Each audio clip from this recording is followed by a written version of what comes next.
Hi there, this is Rana Hassan. Today I am discussing about oily skin.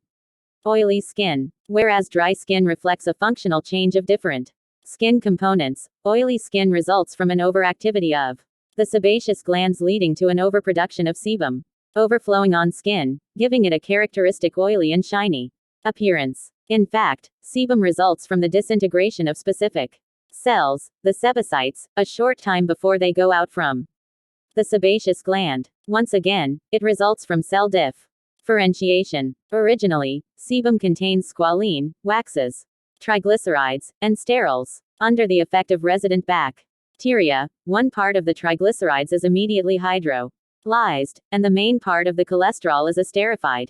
The sebum excreted containing a significant quantity of free fatty acids. Then this sebum blends with epidermal lipids coming from the destruction of the desquamated horny cells that also contain triglycerides and cholesterol to form the surface lipidic film covering the stratum corneum.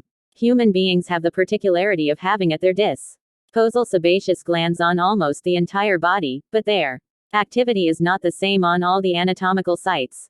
The production of sebum is more important on the head, face, neck, shoulders, and thorax, areas where a hypersporia can be the conjunction of a high production of the glands and of a greater number of glands. Sebum is a natural skin detergent that gives it an amphiphilic wettability through the presence of free fatty acids and waxes. It also plays a part in the maintenance of the functional qualities of hairs, a fungistatic activity while having a nutritional function for bacterial species useful for the organism, and finally, a protective function against excessive dehydration in a dry environment through its effect on the epidermal barrier function, even if the sebum is not known to have a dampening activity and has no influence on skin hydration level. The change of its rate of production depends on genetic, endocrinic, and environmental factors.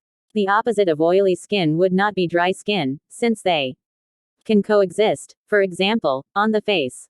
Actually, young children almost never have a seborrheic outbreak before 7 years old, when the first secretion of androgenic precursors starts to form. This production will progress to reach its maximum at adolescence and then decrease with age. Finally, it must be retained that oily skin is sometimes erythrosic, easily irritable, and particularly fragile.